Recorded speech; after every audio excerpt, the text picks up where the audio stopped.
Muito bem, pessoal. Bom dia a todos. Vou falar um pouco aí sobre aspectos físicos do continente americano, tá? Meu nome é João Carlos, professor de Geografia. Então, essa é a representação, é uma imagem de satélite, né?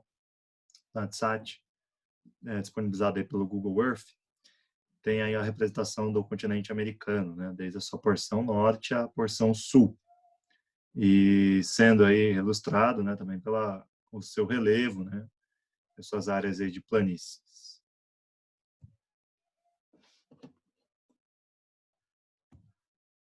Muito bem. Então, dentro aí da Constituição do continente americano, né, a parte 1 e 2 a gente falou um pouquinho dos aspectos econômicos, e nesse vídeo a intenção é falar um pouco mais dos aspectos físicos. Então, dentro de todos esses países, nós temos as divisões políticas, e a maioria delas são considerados, né, por fatores geográficos, alguns políticos também, né?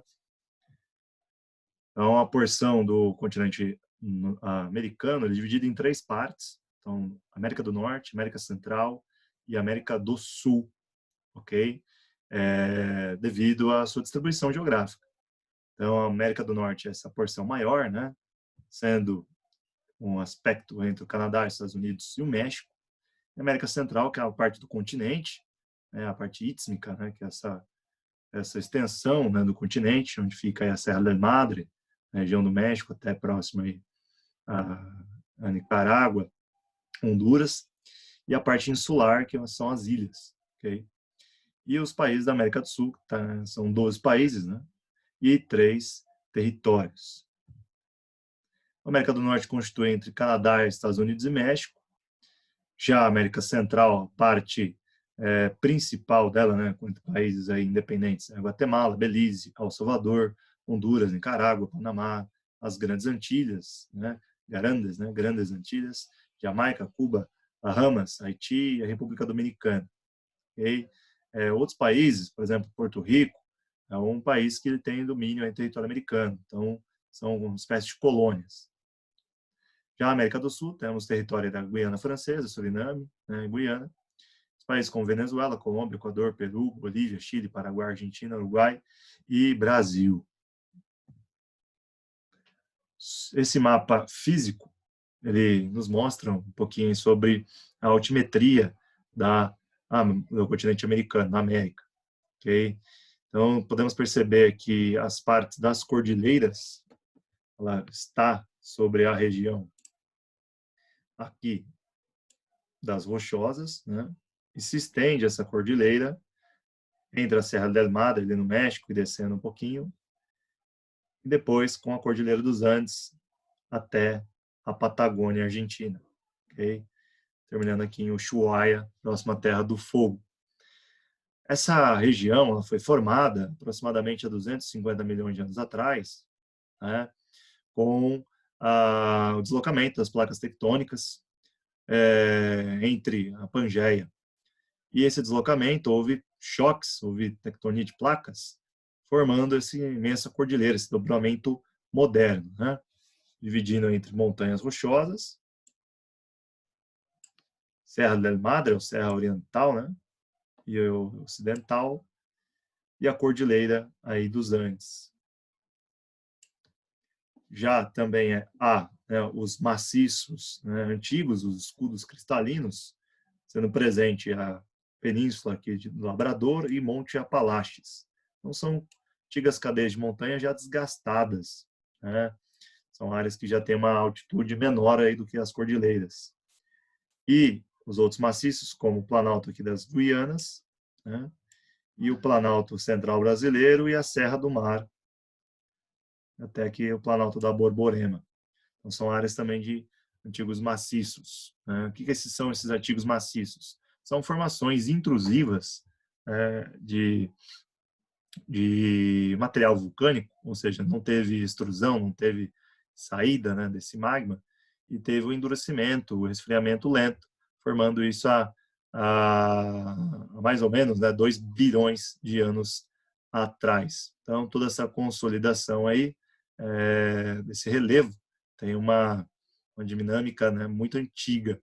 Tanto que essas áreas são áreas que há, né, riquezas em minérios, são áreas que foram exploradas aí dentro da colonização da América. Ok? Seguindo mais um pouquinho, né, nós temos aí as ilhas, né, dentro aí do Mar do Caribe, e o Mar das Antilhas, são áreas de extrusões, ou seja, são ilhas, a maioria delas são ilhas vulcânicas, e também nessas proximidades aí das cordilheiras, como já havia falado, tem vulcões ainda em ativo, né? Então é importante. Os pontos mais altos são o Monte Aconcagua, né? Ele tem mais de 6.960 metros, localizado ali na Argentina. Depois vem o Monte Huascarán, né? Próximo ao Equador. E na América do Norte, temos aí Citlalpétl, né, no México, mais 5.000 metros e 700. E o Monte Whistler, nas Rochosas, 4.408 metros de altitude. A costa leste, costa do Oceano Atlântico, é constituída por planaltos e montanhas muito antigos, né, bastante desgastados por agentes erosivos pela ação do Oceano Atlântico. Como já falado, o Oceano Atlântico ele é um oceano mais quente, né, do que o Oceano Pacífico, devido à sua salinidade e às suas correntes marítimas. Com isso, há um potencial, né, no intemperismo, ou seja, temperismo são as intempéries da natureza, a chuva, né, que é um agente tempérico, o vento, o calor, né, do aquecimento basal, que é a base, a superfície terrestre, faz ter esse tipo de erosões. Então, são áreas desgastadas, né, cadeias de montanhas desgastadas, tornando-se em planaltos e serras próximas ao oceano. A região central, se a gente fosse dividir, né, entre leste, centro e oeste, teríamos aí grandes áreas de planícies e depressões, tá? Então, por exemplo, as áreas centrais temos a planície amazônica, né? A planície aí também do Pantanal e a depressão da Chaco, tá? Aquela extensão aí do Pantanal também. E as coxilhas, também conhecido como pampas, né? São áreas que têm uma grande quantidade aí de gramíneas, é um bioma também conhecido como pradarias. Importante que na América do Norte a área central é a área de planície, né? Uma diferença das outras áreas de planície, como Pantanal e a Amazônia, por exemplo, e a depressão da Chaco, lá era uma área que era congelada, né? Então foi desgastado através das morainas, ou seja, através da ação do gelo, o congelamento, o arrastamento das geleiras e o descongelamento delas, fazendo uma espécie de lixa nesse movimento de vai e volta, né, pelo congelamento e descongelamento. Então, a área ali do Texas, né, os dois grandes rios dos Estados Unidos, que é o Mississippi e Missouri, formam um complexo depois mais à frente, que deságua ali nas proximidades da área texana, tem, né, essa área de enorme planície. E é uma área, né, muito utilizada aí, principalmente para a produção, né, de bovinos, e é uma região também riquíssima, né, em petróleo, nos Estados Unidos. Já a costa oeste, que é essa divisão, né, das cordilheiras, então predominam uma grande quantidade de relevo montanhoso. É uma idade geológica mais recente, ainda tem uma certa instabilidade, né, com movimentos tectônicos, como eu venho falando. Então, desde o Alasca até o extremo sul aí do Chile. Então, temos algumas denominações locais, mas seria uma espécie única aí de cordilheira, né? Então, as montanhas rochosas, que está entre o Canadá e os Estados Unidos, a Serra Madre, no México, né? E a Cordilheira dos Andes, na América do Sul, tá ok? Então, a mostra aí à esquerda, né, as rochosas, e à direita, a Cordilheira aí dos Andes, tá? Ponto importante, né? E as fotos aí não são tiradas da mesma época, se vocês observarem. A foto à esquerda está próxima aí ao início, né, da primavera, então ainda tem um pico aí de neve, áreas com descongelamento, e provavelmente essa foto aqui da área da Cordilheira dos Andes, à direita, já está num período mais quente, né, próximo ao verão e outono. Já o Canadá, ele apresenta uma grande quantidade aí de inúmeros lagos, então o Canadá é onde tem a maior quantidade de lagos, né, e rios que ficam congelados durante vários meses do ano. E essa área, ela se destaca entre os rios Mackenzie e o rio São Lourenço, que nasce aí na região do Lago Ontário, né, e deságua dentro do Oceano Atlântico, também conhecido como os Grandes Lagos Canadenses. é a maior reserva de água doce congelada, né, no planeta, tá? Então, uma área que ela não tem ainda, né, uma ocupação urbana, ela é uma área que é bem preservada, né? E há uma grande reserva. Então, se um futuro próximo a necessidade de captação de água, né, principalmente naquela região que tem uma grande extensão, né, urbana, provavelmente será uma área que será explorada, tá? Já em as montanhas rochosas, que está na área ali dentro dos rios Sacramento e Colorado, que são os grandes rios aí dos Estados Unidos também. O Rio Colorado é o rio que tem o maior potencial energético do mundo, ok? Formou o Grand Canyon, né? Toda a sua erosão do Grand Canyon foi provocada pela ação do rio, por isso que tem uma grande cavidade naquela área. E dentro das planícies americanas destaca os rios com maiores volumes de água. Então tem uma diferença entre potencial energético e volume de água, ok?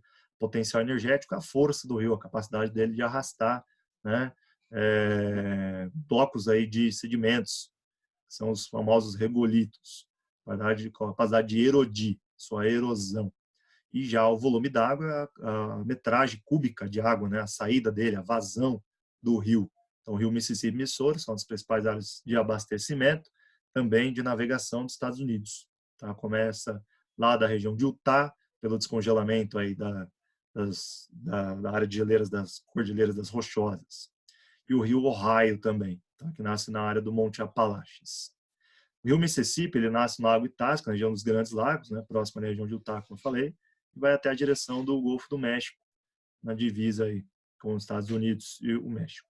O Rio Grande é outro rio importante nos Estados Unidos, ele é o rio de divisa fronteirística com o México. Ele é uma fronteira natural onde faz essa divisão, aproximadamente aí mais de 3.000 quilômetros de distância, e ele está entre um rio, né, que ele é navegável, é importante também para a economia, aquela região ali do México, também dos Estados Unidos, que é uma região mais seca, né, daquela área. E entre os lagos Erie e Ontário estão as cataratas do Niágara, né, a Niagara Falls, também conhecido, muito mostrado em filmes americanos. É uma área de grande importância turística e econômica. Então, é a divisa ali entre a região próximo aos Grandes Lagos e a divisa também com o Canadá, tá? Então, uma área bem importante também para a economia e o ponto de vista físico, tá? Do território americano. Então, os 5 grandes lagos entre Estados Unidos e Canadá destacam-se estes, né, por imagem de satélite. Então, é a área do Lago Superior, Lago de Huron, Lago de Ontário, Lago Erie e o Lago Michigan. Tá? Detalhe, esses lagos eles estão tendo um impacto muito grande com o aquecimento global. Então, suas águas estão descongelando. Se vocês observarem na imagem menor ali em cima, né, tá Marte de 2003, dia 8 de 2003, estava mostrando um congelamento, uma área mais congelada. Então, eles estão se apresentando, né, com volume de água aí aparecendo, ou seja, derretido. Então, é um ponto também tem como uma forma de comprovação desse descongelamento. Claro que provavelmente essas áreas, tá, no Canadá, pessoal, são conectadas aqui, tem essas ranhuras, até elas vão se rompendo, até formar apenas um lago só, tá ok? Seguindo mais um pouquinho. Viemos agora para a América do Sul. Só para completar no slide anterior, né? Tem uma grande importância aí do Rio São Lourenço, que é o rio que conecta a região ali do Manufacturing Belt, né? Um cinturão da área de produção dos Estados Unidos, Chicago, Boston, né? Nova York. Então tem uma conexão com os grandes lagos. Esse rio se desloca até o Oceano Atlântico para facilitar o escoamento de produtos. Então ele fica mais ou menos nessa região aqui, ó, se deslocando entre a fronteira dos Estados Unidos e Canadá, pelos esses cortes, até chegar ao Oceano Atlântico. Tá ok? Então, agora sim, voltando para a América do Sul, é a área que tem as maiores planícies hidrográficas do planeta, né? que é a bacia amazônica, a Platina. A bacia amazônica é compreendida aí pelo rio Amazonas, seus afluentes. Lembrando que o rio Amazonas ele nasce, né, lá na Cordilheira dos Andes, ao norte, na bacia do Orinoco, né, e deságua no Atlântico. É um dos maiores rios do mundo e também de maior volume de água, tá? Aproximadamente mais de 2 bilhões de metros cúbicos por segundo de água. E a bacia Platina, que está aqui à direita, então a bacia esquerda aqui é a bacia amazônica, né, cheio de meandros, cheio de curvas, que é uma planície, é um rio mais lento, mais barrento. Já do lado direito é a bacia Platina, compreendido ali desde a extensão do rio Paraguai, o rio Paraná, se deslocando ao sul até o rio Uruguai, que faz a fronteira com o Brasil e a Argentina, e vai chegando a sua foz, entre a divisa ali entre Uruguai e Argentina, chamada, né, Cisplatina, próximo ali a Buenos Aires. Para quem não conhece, Buenos Aires é uma cidade portuária, ok? Então, uma área meio importante, principalmente no período de colonização brasileira e espanhola, né, portuguesa e espanhola, era uma área de tenso comércio. Então, era uma área também conhecida como Platina, por ter uma exploração de prata, né, de minérios também preciosos, como ouro também, ok? Na América do Sul, encontra-se então esse maior rio do mundo, né, que a gente vem falando, e os principais afluentes é o rio Purus, o Madeira, o Xingu, o Tapajós, e tem na margem esquerda aí, com menor expressão também o Rio Negro e os Solimões. Tá bom? Então é uma grande área de volume de água, né, dentro aí do planeta. São rios navegáveis, e são utilizados para intensas trocas comerciais nessas regiões mais longínquas, né, e menos habitadas da Amazônia. São levados principalmente, né, produtos locais e também utilizado para levar na escoação de minérios que são explorados, de madeira também. Um exemplo aí da hidrografia, para localizar, né, mais detalhadamente, o que está em rosa é a bacia amazônica, ok, no Brasil. O que está próximo é uma cor mais alaranjada, vamos dizer assim, é o Amapá, dentro aqui dessa área.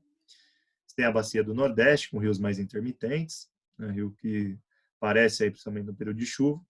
Bacia do rio Tocantins-Araguaia, bacia bem importante, que faz uma conexão ao Planalto Central, né, até aqui a divisa com a ilha de Tapajós, a ilha de Marajó, e a bacia do rio São Francisco, o maior rio brasileiro, tá? O maior rio que ele é de extensão. Então ele nasce aqui próximo ao sul de Minas, ali com a Serra da Canastra, e se desloca até Alagoas. Há uma proposta aqui de intervenção, né, que seria a transposição do Rio São Francisco para levar, né, para as áreas mais secas, o polígono das secas no Nordeste, para abastecer as áreas que têm déficit hídrico. Temos a porção leste, que já pertence aí a pequenos rios mais curtos, que são provenientes aí à Serra do Mar, né, se desloca até o oceano.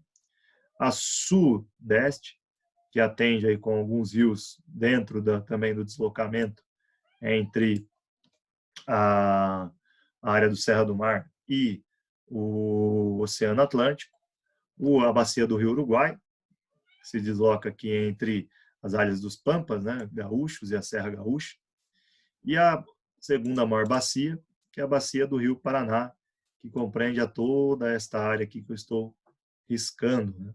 Ela chega até aqui na divisa, tá? Então, mais ou menos nesse sentido, tá? A bacia do Rio Paraná, a bacia Platina também, que faz essa bacia Paraná, junto com as outras que estão aí nos outros territórios, entre Bolívia, Paraguai e Argentina. Essa é a bacia amazônica, a maior bacia do mundo, tem grandes rios com grandes volumes d'água, né, formando esses rios que nós conhecemos, como o rio Amazonas, o rio Solimões, o rio Madeira, o rio Purus, são rios que dão volume de água para o rio Amazonas. São áreas que têm, né, grandes obras hídricas sendo realizadas com a ideia, né, de geração de energia. Tem muita falha nisso, né, de algumas usinas que foram construídas que não deram muito certo, tá?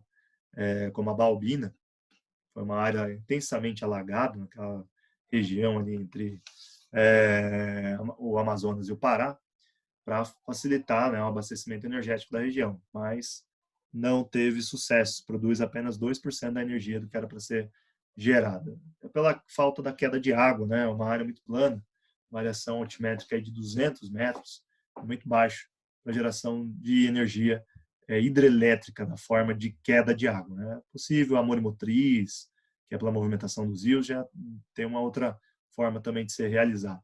Tem grande quantidade de terminais, né, hidroviários, são deslocados até o porto principal lá, entre Amazonas, Santarém, né, e Belém do Pará também. Então, o rio Amazonas ele tem um comprimento de 6.992 quilômetros. A nascente dele é lá no Nevado Mismi, né, no Peru, nasce aí numa área de 5.270 metros, e a extensão total da bacia são de mais de 7 milhões de quilômetros quadrados. Isso dá quase o tamanho do Brasil, né? Então, uma área gigantesca, tá ok? E os principais afluentes são esses rios, os Purus, Negro, Madeira, o Iatomã, o Tapajós, o Curuá e o Xingu. E os países que fazem conexão é o Peru, Colômbia, Brasil, né? E dentro da bacia hidrográfica já entra também Venezuela, Bolívia, Equador e a Guiana Francesa. Então, uma área de grande quantidade de florestas, né, tropicais que se deslocam aí para esse centro, essa área de planície da bacia amazônica. Já os lagos sul-americanos são lagos importantes, como o Maracaibo, né, na Venezuela. É uma área grande, com mais de 13 mil quilômetros quadrados. É o maior lago da América Latina, né, o 23º extensão no mundo. Tem grande reserva de petróleo, então é uma área explorada, principalmente na época do presidente Chávez, né, Hugo Chávez, na Venezuela. Era uma área que foi intensamente utilizada. Lembrando que ele faz uma conexão, tá, com o mar, então é um lago, mas com água salobra, tá? Por isso que tem essa presença de material petrolífero nessa área também. O lago também Titicaca, nos Andes, muito conhecido, né, no Chaco, próximo aí com a Bolívia, Peru. Ele está numa altitude, é um dos lagos mais altos do mundo, tá? Isso aí, pessoal, é devido a uma formação de uma área de depressão, né, de erosão, e uma área de congelamento, devido a um período que a Terra já teve, né, com era do gelo. E aí esse descongelamento formou esse lago, tá? Por isso está em área de altitudes elevadas. Então, uma área de mais de 8 mil quilômetros quadrados, profundidade de mais de 140 metros, né? A profundidade máxima é mais de 280, uma média aí de 140 metros, a profundidade do lago Titicaca. Bastante importante para abastecimento, né, local das cidades que estão aí no mapa, e também para atividades pesqueiras, atividades que são voltadas dentro dessa região. Então, vamos falar um pouco agora de clima, ok? Então, as áreas de clima que influenciam a distribuição da vegetação mundial, a gente pode afirmar, né, que a vegetação é o espelho do clima. Então, observa o clima muitas vezes pela vegetação. Então, a gente vai falar um pouco sobre isso. Então, a área de latitude, altitude, pressão atmosférica, iluminação, atuação das massas de ar e solo é o que dá uma certa distribuição dessa vegetação. Então, latitude é a posição geográfica, né, onde está no globo, se está mais ao norte ou mais ao sul, ou mais ao centro do planeta. A altitude é a variação de altitude, né, a metragem, está mais próximo do oceano em áreas de cordilheira. Pressão atmosférica influencia com a altitude, então quanto mais próximo ao oceano, mais presença de oxigênio, maior pressão, né? E quando você se desloca para as cordilheiras, menor a pressão atmosférica, o ar mais rarefeito. A iluminação também conta, né? Então, a posição geográfica também vai ter essa participação com a iluminação, mais próximo ao centro, áreas tropicais, mais quente, vegetação mais abundante, né?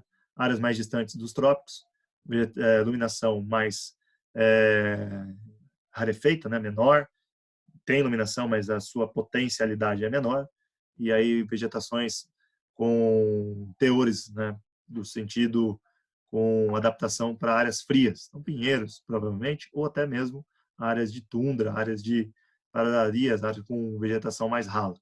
Tá? E a atuação também das massas de ar, o deslocamento aí do ar também influencia. E o solo, que tem uma grande influência também, né, pela própria atuação do clima. Com solos mais profundos, geralmente áreas com florestas, né, tropicais. Solos mais rasos, áreas com vegetação mais rala.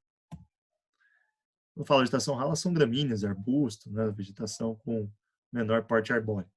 Então, os principais biomas dessa região, temos aí entre, né, o bioma próximo à bacia amazônica, que é o equatorial, então biomas tropicais também. E aí vamos ter ao norte, lá do Canadá, o bioma glacial, né, o bioma que tem presença aí da tundra, conhecido. Depois a taiga, né, florestas temperadas.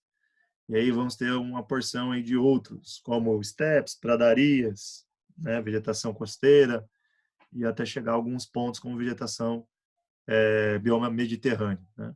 É uma diversidade muito grande dentro do continente americano. Então, vamos falar um pouco deles. A tundra está ali próxima à área glacial, né? A tundra circula aí perto do Círculo Polar Ártico. É uma vegetação apenas de líquens e musgos, né? Crescem principalmente por alagamentos na primavera e verão, ou seja, dá uma esquentada, né? E aí consegue derreter o gelo e cresce esse tipo de vegetação. E fica encoberta aí no período de inverno, né? O solo é um solo ralo, solo com poucos nutrientes, geralmente também com presença de permafrost, né? Solo permanentemente congelado, por isso que não tem esse desenvolvimento. A fauna é uma fauna adaptada, né? Com ursos polares, lobos árticos, né? Alguns pássaros e outros animais que migram no verão. Importante que em áreas mais frias não tem tanta presença de insetos, tá? Pela sua dificuldade aí de reprodução. Já as florestas boreais ou florestas de coníferas, taiga, é a floresta que é encontrada em área subpolar, né? Principalmente aí no norte da América. A gente não tem essa presença aqui no sul da América. Ela tem uma característica de cone, né? Pinheiro. Ela é homogênea, né? Árvore de troncos grossos, caules retos, copas, formas de cone. Folhas chamadas de aciculifoliadas, ou seja, folhas com pontas parecendo agulha para captar a umidade aí da neve. Essa floresta, então, é explorada principalmente para a fabricação, né, de papel e celulose. Uma das árvores que foram adaptadas na nossa região é o eucalipto. Os solos são solos ricos, né, em termos de nutriente, em termos melhores que a tundra, né, mas comparando com outras regiões do planeta, ainda tem baixa fertilidade. Professor, mas tem uma reação que muita gente pergunta, mas é baixa fertilidade, por que tem árvore? É uma adaptação, tá? Se for para utilizar para uma área agrícola, já não é uma área de interesse, tá? Então daria para adaptar outros tipos. A fauna é pouco diversificada, é formada aí por esquilos, lebres, raposas, renas, aves, insetos, né? Já começa a ter um pouco mais de calor, forma insetos. E para lá também migram algumas espécies durante o ano, dependendo aí o período de verão também. A vegetação mediterrânea, que vai ter uma pequena parcela, né, aqui na costa oeste dos Estados Unidos e no sul aí do Chile, próximo ao Atacama, né, chamado de chaparral. Tá? E a vegetação é uma vegetação típica, muito típica mesmo, né, uma vegetação que se não encontra em qualquer lugar, espécies mais herbáceas e arbustivas. Então, as folhas chamadas de esclerófilas, né, as folhas duras, folhas com alto teor, né, de óleos, né, e xerófilas. Um tipo de vegetação que cresce, pessoal, nessa área são áreas de oliveiras, né? São salgueiros e corticeiras, né? Plantas que são adaptadas nessa região. E também maquis e garrigas, que é um tipo de arbustos. É um solo pedregoso, com baixa fertilidade, muito dificultoso aí para produção agrícola. E os animais são pedregosos, os animais são de pequeno porte, né? E precisam aí de pouca água. Então, são exemplos de ratos, veados, lepres, coelhos, alguns répteis, aves e insetos. É uma área interessante, muitas vezes, para a produção de uva. O chaparral chileno é uma área de produção intensa de uva, como também lá no norte da América. Já a floresta temperada é uma área típica, né, entre 4 estações bem definidas, ou seja, um verão quente, né, e chuvoso, um outono mais seco, né, com quedas de folhas, e o inverno mais rigoroso, temperaturas mais baixas, né? E a primavera aí com temperatura um pouco mais elevada e o início aí da vegetação. Então é a estação mais marcada, dá para sentir a diferença dela entre o ano. Surge mais em áreas de latitude baixas, né? E no continente americano ela aparece na América do Norte e um pouco aí também na América do Sul. Sua característica é uma vegetação mais esparçada, não é tão próximo. Tem já uma variedade de vegetais, são plantas com caducifólias, ou seja, perde as folhas durante o outono e inverno, que é o carvalho, né? A faia, o olmo, a bétula, a nossa araucária também perde uma boa parte. Então também é esse tipo de planta. O solo já é um solo que tem uma cor mais párida, uma cor mais arronzada, tem um teor maior de matéria orgânica, que para existir matéria orgânica tem que ter decomposição, né? Tem que ter um calor para facilitar isso e água, né? É um solo que já tem uma boa fertilidade, é utilizado até para áreas agrícolas, né? A floresta temperada já tem uma grande quantidade de animais, mamíferos, né? Alguns também são arborícolas, ou seja, vivem em árvores, como macacos, por exemplo, e espécies de aves também. Já as pradarias, né? Não é padaria, eu gosto dessa brincadeira, mas é porque o termo é muito parecido. As pradarias é uma área de clima temperado, ela aparece principalmente no sul do Pampas argentinos, né, brasileiro, chamado também de coxilhas, e as grandes planícies centrais norte-americanas. Então, há uma diferença aí, né, que essa formação também é um paleobioma, tá ok? Principalmente aqui no Brasil. Por quê? É uma área que era para ser ocupada por uma floresta temperada, e pela intensa atividade também, produção, né, de arroz, produção de gado bovino, você tem uma remoção, né, da vegetação. Então, apenas esses pontos de galerias, de matas de galeria, que são essas árvores um pouco maiores, que são cursos d'água correndo. Já a grande planície central norte-americana são áreas por de gelo, como eu vim explicando aí no início do vídeo. Mas também tem uma intensa exploração também do setor agropecuário. Então é composto praticamente de capim, né, e alguns arbustos. É usado muitas vezes como pastagem. É um solo rico, um solo que tem uma grande quantidade de matéria orgânica, por isso que é bem utilizado.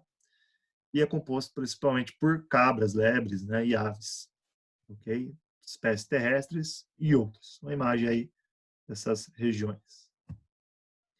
E já as florestas equatoriais e florestas tropicais são típicas principalmente de climas úmidos, né, quentes da região intertropical, surgem em áreas de baixa latitude e tem a maior biodiversidade do planeta. Então, é um ponto chave. Quanto mais quente, mais floresta, mais chuvoso, você tem uma biodiversidade maior, maior adaptabilidade das espécies animais e vegetais. Tá? Uma vegetação que ela é fechada, muito densa, o dossel dela, né, a abertura entre o sol nas copas das árvores é muito denso, muitas vezes não é nem possível enxergar o sol dentro do extrato, né, próximo ao solo, né, o extrato baixo da floresta. Ela é heterogênea, suas espécies, então tem vários tipos de planta, como higrófitas, que são adaptadas a úmidos, folhas, né, latifoliadas, que são aquelas plantas com grandes folhas largas, né, para absorver o sol e nutrientes. Dela aparece aí grande árvore de médio e grande porte, e o maior área no continente americano é a floresta amazônica. Um ponto importante, a maior árvore registrada na floresta amazônica, tem conhecida, né, com mais de 82 metros de altitude. De altitude, não, perdão, de altura, registrada recentemente em agosto do ano passado, tá, para alguns cientistas aí de algumas universidades brasileiras. E o solo geral é um solo pobre, quimicamente falando, né, porque é uma área que chove muito, então o solo está intenso em temperismo, mas é um solo conhecido como autofágicos, ou seja, alimenta entre si. Então, devido à quantidade de folhas, de matéria orgânica, de animais, etc., que decompõem, dá um solo com grande quantidade de humus, ou seja, aquela terra de minhoca, né? E aí, com a presença de folhas e galhos e troncos, essa decomposição nutre as outras plantas, tá? E é uma fauna muito rica, né, com inúmeras espécies de aves, mamíferos e outras espécies. Só para vocês terem uma ideia, o que tem catalogado é mais de 1,5 milhão de espécies na Amazônia, né, dentro do que se espera de achar mais de 1 milhão ainda que não se conhece. Então, uma área ainda quase, né, inexplorada, pensando do ponto de vista vegetal, né, e animal. Quando eu falo isso, ponto de conhecimento, tá? Não de extração. A gente não está falando sobre a parte econômica. Uma vegetação também que tem presença no continente americano é a desértica ou semidesértica. Tem um ponto aqui chave que não acrescentaram, né? A caatinga, que é conhecido com a vegetação semidesértica, uma vegetação de estepe, isso que é um semideserto, né?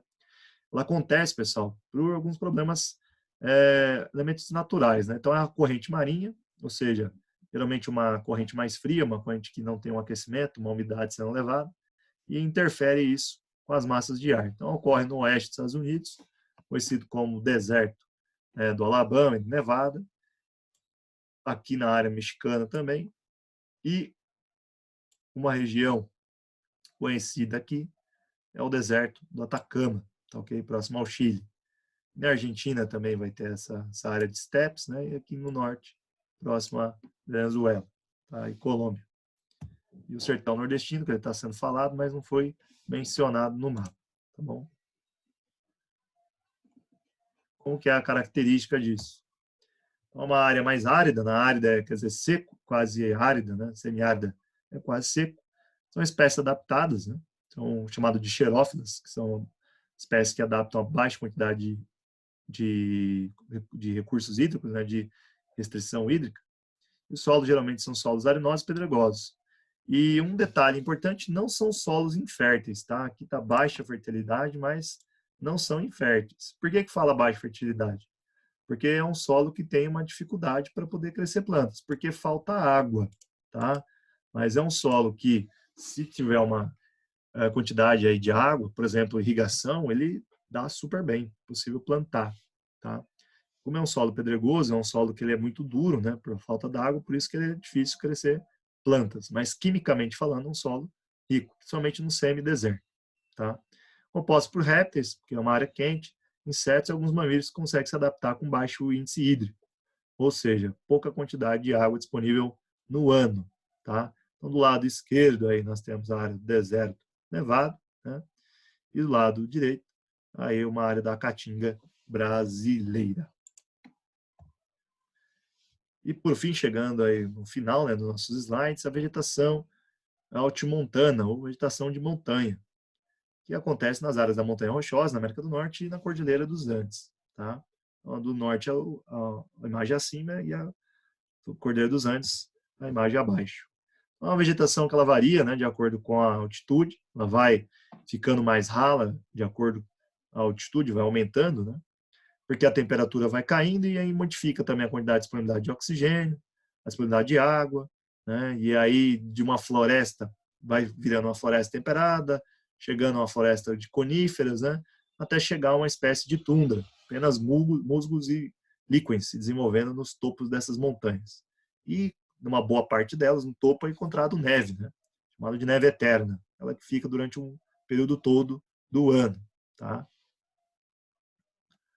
E por hoje é só, pessoal. Qualquer dúvida, qualquer coisa, só me chamar, né? Se precisar, estamos aí à disposição. Quero agradecer a presença de todos e um forte abraço.